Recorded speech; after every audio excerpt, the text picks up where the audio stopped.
ચાલો વિદ્યાર્થી મિત્રો, પોઝિટિવ એજ્યુકેશનમાં આપનું હાર્દિક સ્વાગત છે। આજે આપણે ધોરણ 7 વિષય ગણિત ચેપ્ટર નંબર 1 પૂર્ણાંક સંખ્યાઓમાં સ્વાધ્યાય 1.1 ભણવાનું છે।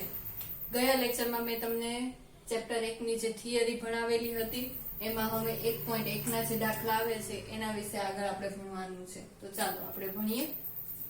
ક્વેશ્ચન નંબર 1, આપેલ સંખ્યા રેખા પર કોઈ એક દિવસના જુદા જુદા સ્થળોના તાપમાન ડિગ્રી સેલ્સિયસ એટલે કે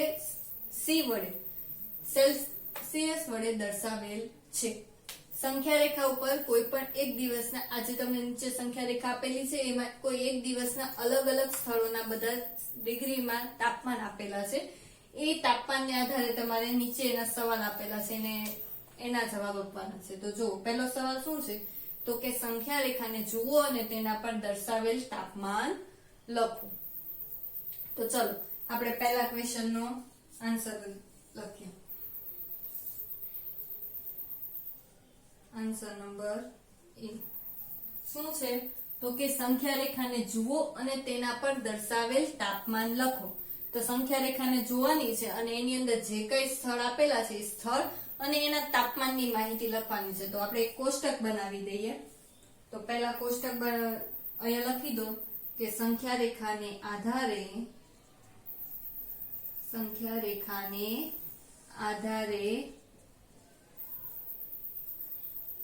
દરેક સ્થળોના તાપમાન નીચે મુજબ છે, બરાબર। હવે કોષ્ટક બનાવી દઈએ। તો પહેલું કોષ્ટક આવશે સ્થળ અને બીજું આવશે તો કે તાપમાન। સ્થળ અને તાપમાન। હવે જો બાળકો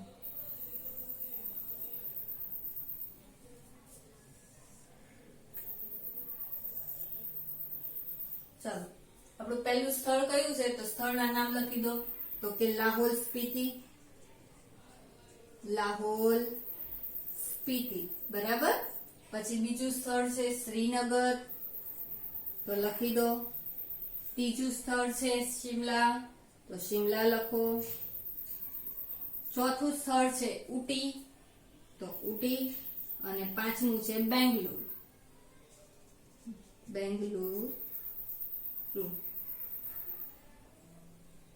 ચલો બરાબર। હવે જે કઈ 5 સ્થળ આપેલા છે એ 5 સ્થળના તાપમાન તમારે લખવાના છે। તો લાહોલ સ્પીતિ નું તાપમાન તમે સંખ્યા રેખા જુઓ તો મેં તમને ગયા લેક્ચરમાં કહી દેલું હતું, સંખ્યા રેખાની ડાબી બાજુ જાવ તો ઋણ પૂર્ણાંક આવે, જમણી બાજુ જાવ તો ધન પૂર્ણાંક આવે। હવે જો મધ્યમાં 0 છે તો કે હા, હવે 0 થી ડાબી બાજુ જાવ તો ઋણ પૂર્ણાંક આવે। હવે ઋણ પૂર્ણાંક તમારે જો 0 પછી 1 કાપો છે તો આ પહેલો કાપો એ કયો હોય, તો કે -1, પછી -2, તો અહીંયા આપણું શ્રીનગર છે તો શ્રીનગરનું ઈ તાપમાન કેટલું થશે, તો કે -2, તો શ્રીનગરમાં લખી દો -2 અંશ સેલ્સિયસ, બરાબર। હવે આગળ વધતા જાઓ, આગળના કાપે -3, -4, -5, -6, -7, -8, તો લાહોલ સ્પીતિ ક્યાં આવ્યું, તો કે -8, તો લાહોલ સ્પીતિમાં લખો -8 અંશ સેલ્સિયસ, બરાબર। હવે તો આગળ છે નહીં, હવે 0 ની જમણી બાજુ જતા રહો। 0 ની જમણી બાજુ જાવ તો ધન પૂર્ણાંક આવે, તો હવે જમણી બાજુ ગણતા જાઓ। 0 પછી પહેલો કાપો હોય 1, 2, 3, 4 અને 5 ઉપર કયું આવ્યું, તો કે શિમલા, તો અહીંયા લખો 5 અંશ સેલ્સિયસ શિમલામાં। પછી આગળ વધો તો કે 6, 7, 8, 9, 10, 11, 12, 13 અને 14 ઉપર શું આવ્યું, તો કે ઊંટી, તો ઊંટીનું તાપમાન કેટલું આવશે, તો કે 14 અંશ સેલ્સિયસ, બરાબર। હવે આગળ વધો તો કે 15, 16, 17, 18, 19, 20, 21 અને 22, તો 22 અંશ સેલ્સિયસ ઉપર કોનું છે, તો કે બેંગલુરુ। તો આ તમારો પહેલા ક્વેશ્ચન નો જવાબ, બરાબર, જે આપણને પૂછેલું હતું કે સંખ્યા રેખાને આધારે તેના સ્થળોના તાપમાન દર્શાવો। તો આપણો પહેલો ક્વેશ્ચન પૂરો। હવે આપણે બીજા ક્વેશ્ચન ઉપર જઈએ। બીજા ક્વેશ્ચન નું શું છે, ઉપર દર્શાવેલ સ્થળોના તાપમાનમાં સૌથી ગરમ અને સૌથી ઠંડા સ્થળોના તાપમાનનો તફાવત શું છે?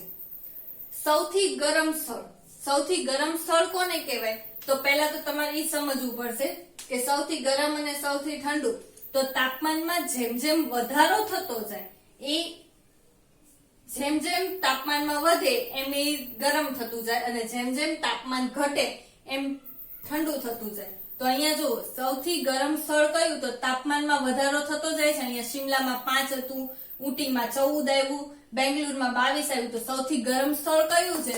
તો કે બેંગ્લોરનું. તો અહીંયા લખી દો પહેલા કે સૌથી ગરમ સ્થળ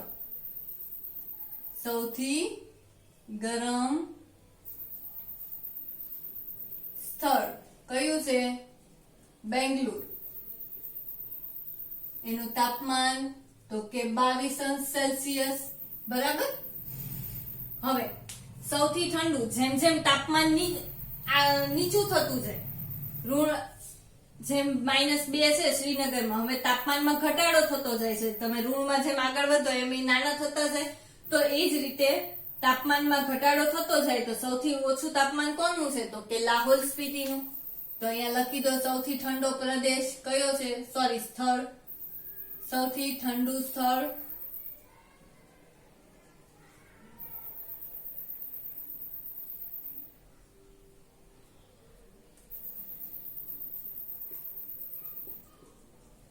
લાહોલ સ્પીતિ.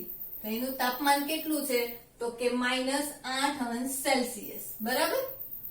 હવે સૌથી ગરમ સ્થળે મળી ગયું, સૌથી ઠંડુ સ્થળે મળી ગયું. હવે તમને એવું કીધું છે કે એના તાપમાનનો તફાવત, એટલે કે ગરમ અને ઠંડા સ્થળના તાપમાનનો તફાવત શોધવાનો છે. તો તફાવત શોધવો હોય તો તફાવત એટલે બંને સ્થળની શું કરવાની હોય? તો કે બાદબાકી. બરાબર. તો ગરમ સ્થળમાં હવે ગરમ સ્થળનું તાપમાન છે 22°C અને ઠંડા સ્થળનું તાપમાન છે -8°C. હવે તફાવત એટલે બાદબાકી કરવાની હોય તો એટલું તો યાદ રાખવાનું કે મોટામાંથી નાનું બાદ થાય. હવે 22° ધન પૂર્ણાંક છે અને -8 એ ઋણ પૂર્ણાંક છે.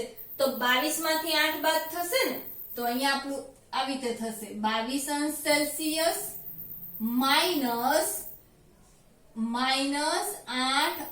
-8°C. બરાબર. કેમ માઇનસ આવ્યા? તો કે બંને વચ્ચેનો તફાવત શોધવાનો હતો, એટલે તફાવત આવે એટલે બાદબાકી કરવાની. હવે મેં તમને ગયા લેક્ચરમાં 4 નિશાની કરાવી હતી, યાદ છે ને બાળકો? પ્લસ પ્લસ બરાબર પ્લસ, માઇનસ માઇનસ બરાબર પ્લસ, પ્લસ માઇનસ બરાબર માઇનસ અને માઇનસ પ્લસ બરાબર માઇનસ. આ 4 નિશાની તમારે આખા ચેપ્ટરમાં યાદ રાખવાની છે. આના આધારે જ દાખલા આવશે. હવે તમને યાદ હશે ગયા લેક્ચરમાં મેં તમને કીધેલું કે સંખ્યાની આગળ 2 નિશાની આવે તો કેટલી કરવાની? તો કે 1. તો અહીંયા જો માઇનસ માઇનસ શું થઈ જશે? Minus minus plus. તો પ્લસ મૂકી દીધા. હવે 8 ને 8 બેઠા 8°C અને 22°C. બરાબર. હવે જો 22 ને 8 કેટલા થશે? તો કે 30°C.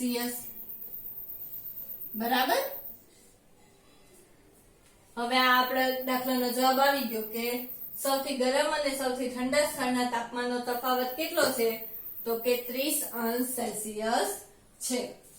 હવે આપણે આન્સર નંબર સી જોઈએ.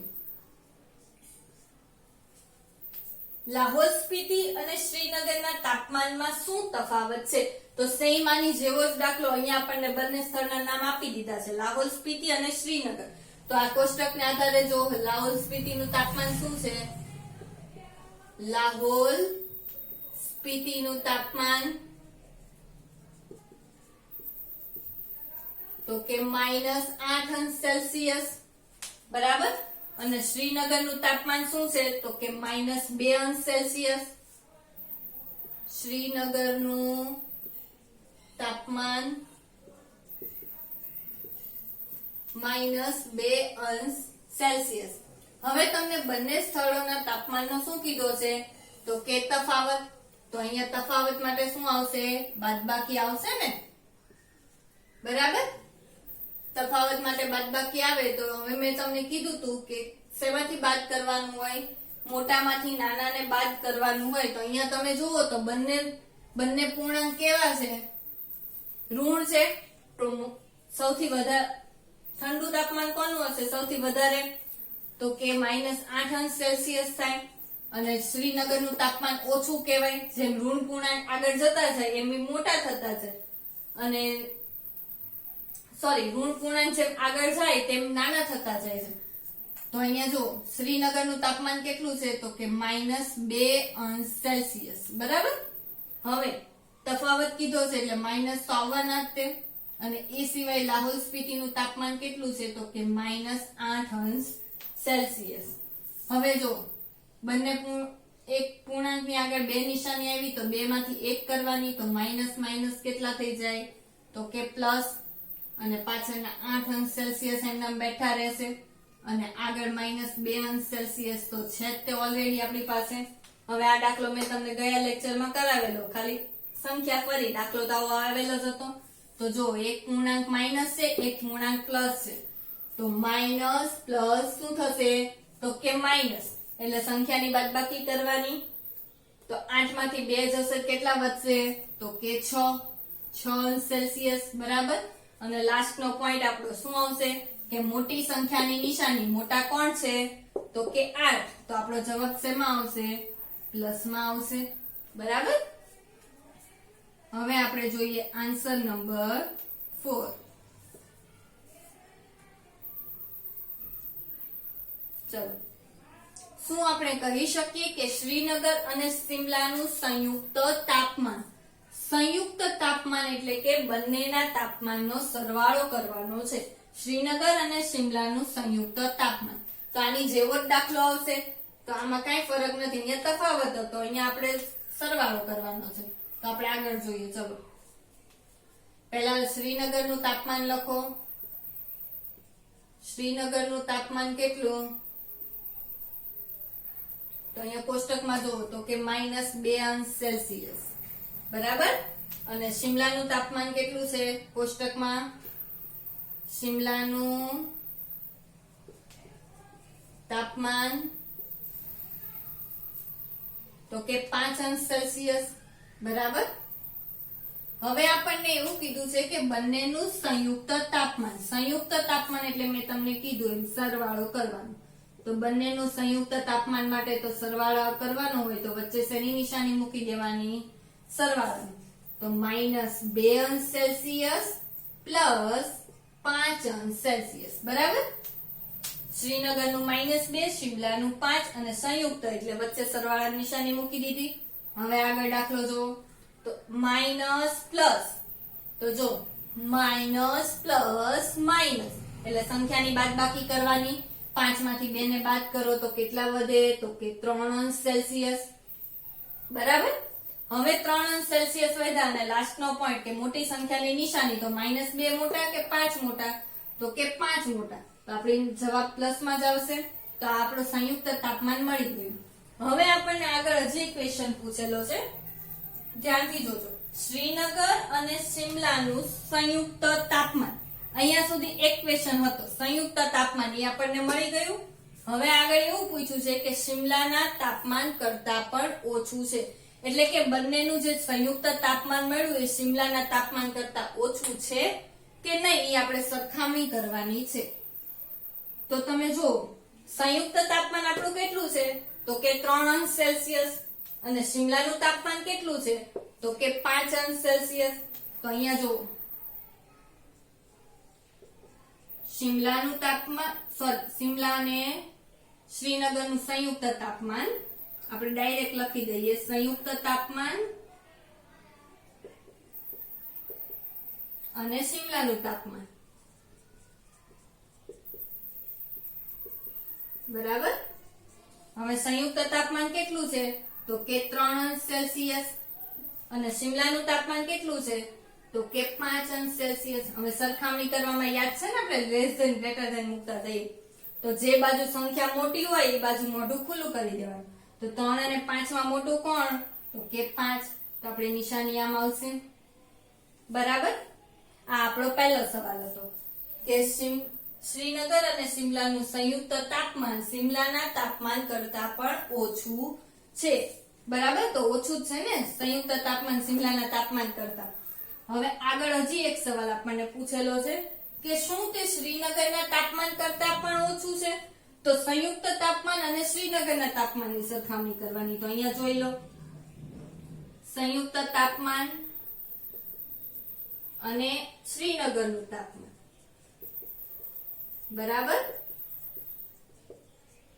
હવે સંયુક્ત તાપમાન તો ઓલરેડી આપણી પાસે છે 3 અંશ સેલ્સિયસ અને શ્રીનગરનું તાપમાન છે -2 અંશ સેલ્સિયસ. બરાબર, તો 3 અંશ મોટા કે -2 અંશ મોટા? તો કે 3 અંશ મોટા. તો આપણી નિશાની આવશે ગ્રેટર ધેન. બરાબર, તો આ આપણો જવાબ મળી ગયો કે શ્રીનગરના તાપમાન કરતા પણ સંયુક્ત તાપમાન ઓછું છે? તો કે ના, શ્રીનગરના તાપમાન કરતા સંયુક્ત તાપમાન ઓછું નથી. તો આજે બાળકો આપણે આ ક્વેશ્ચન નંબર 1 ભણી ગયા. હવે આવતા લેક્ચરમાં આપણે ક્વેશ્ચન નંબર 2 ભણીશું. જય ભારત.